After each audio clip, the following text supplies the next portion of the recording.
गणपति बप्पा मोरिया। गणपति के त्यौहार हैं और हर घर में गणपति की धूम है। नमस्कार दर्शकों साथियों, मैं हूं शशि शर्मा। आप देख रहे हैं दबंग खबरें। दर्शकों, आज हम भैरव स्टेशन में मौजूद है। भाईंदर पश्चिम में बहुत ही आलीशान कॉम्प्लेक्स है और आज हम मनोज अग्रवाल जी के परिवार में मौजूद हैं, उनके घर पे मौजूद हैं। और मेरे पीछे देख रहे हैं गणपति बप्पा जी विराजमान है और ये मनोज अग्रवाल जी की परिवार है। और हमारे चहेते लोक लाडले नगर सेवक सुरेश खंडेलवाल जी यहाँ उपस्थित हैं, जो मनोज अग्रवाल जी के बहुत ही अच्छे करीबी दोस्त माने जाते हैं। यूँ कह सकते हैं इनको कि दो जिस्म एक जान है। इन्होंने भाईंदर पश्चिम में गीतानगर में सालासर धाम की स्थापना की। अभी इन्होंने बताया है कि किस तरह से इन्होंने सालासर धाम की स्थापना की। एक ने प्रेरणा की, 1 से 2 हुए, 2 से 11 हुए, 11 से 21 हुए और मंदिर, भव्य मंदिर बना दिया। और गीता नगर का जो आज माहौल है वो पूरा भक्तिमय है। लोगों के दिलों में श्रद्धा का एक अलग जगाया है इन्होंने। आइए जानते हैं सुरेश खंडेलवाल जी से क्या कहेंगे मनोज अग्रवाल जी के लिए, और जानते हैं मनोज अग्रवाल जी से कि क्या कहेंगे आस्था और श्रद्धा के इस पर्व के बारे में। देखिए, हमारे बड़े भाई मनोज जी अग्रवाल जो है ना, वो शुरू से ही बहुत ही धार्मिक तरह के व्यक्ति है और धर्म के अंदर उनका बहुत ज्यादा विश्वास है। आप देखेंगे गीतानगर का जो सालासर धाम मंदिर है, उसकी पूरी देखरेख, पूरी व्यवस्था मनोज भाई ही करते हैं। और जैसा कि मैंने बताया कि बहुत धार्मिक है। उनके घर पर कई वर्षों से वो गणपति बप्पा को विराजित करते हैं और पूरी सेवा भाव के साथ में उनकी पूजा अर्चना करते हैं, सेवा करते हैं और बहुत ही धार्मिक प्रवृत्ति के व्यक्ति। और मैं तो कहूँगा कि मनोज अग्रवाल जी का पूरा परिवार पूरी धार्मिक है और बप्पा की जो है ना सेवा पूजा करते हैं। बप्पा का उनको आशीर्वाद है और बहुत अच्छे धार्मिक व्यक्ति हैं मनोज भाई। देखिए, भगवान के प्रति गीतानगर का माहौल, आप तो वर्षों से वहाँ रहते हैं, आपको पता था। गीतानगर में जब से सालासर धाम मंदिर बना है, आने वाले सभी श्रद्धालु वहाँ पे भक्ति भाव से भगवान के दर्शन करते हैं। और मैंने देखा है, बच्चे एग्जाम देने जाएंगे तो पहले भगवान को हाथ जोड़ के जाएंगे। आजू बाजू के परिसर में बहुत ही अच्छा वातावरण है, धार्मिक वातावरण बन गया है। तो जहाँ पे इस तरह के धार्मिक स्थल होते हैं, आजू बाजू का वातावरण जो है ना पूरी तरह से धार्मिक स्वतः बन जाता है, ऐसा मैंने देखा है।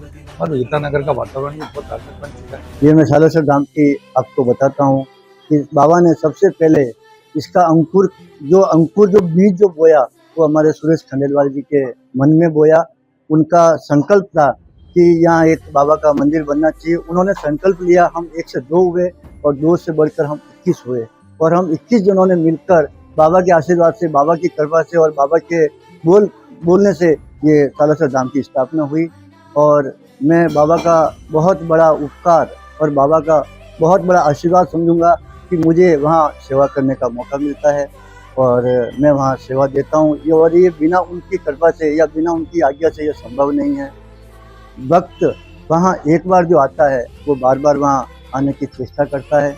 कंप्लीट अपनी श्रद्धा से, भक्ति से वहाँ आकर तन मन धन से लगा रहता है। ये गणपति बापा का इस घर में दूसरा साल है और सालासर धाम से जुड़ा हुआ ही ये वाकया है कि आज गणपति बापा का दूसरा साल है। मैं बताता हूँ कि भाई ये क्यों और कैसे हुआ। आज 1.5 साल पहले एक ना इलाज बीमारी का शिकार में हो गया था। मुझे इलाज नहीं लगे वैसी बीमारी लगी थी। श्री सालासर धाम की कृपा से, श्री सालासर धाम के बाबा के आशीर्वाद से मैं बिल्कुल ठीक हो गया और आज मैं एकदम पूर्ण रूप से स्वस्थ खड़ा हूँ। वो सिर्फ और सिर्फ श्री सालासर धाम की मेहरबानी और सिर्फ उनके आशीर्वाद से ही संभव हो पाया, नहीं तो आज मैं यहाँ खड़ा नहीं होता। वहीं से मुझे प्रेरणा मिली, फिर गणपति बापा का आशीर्वाद मिला मुझे। तो पिछले साल में ठीक होकर घर पे आया और मैंने गणपति बापा को घर पे लाया और आज वो दूसरा वर्ष हमारे गणपति बापा का घर में है।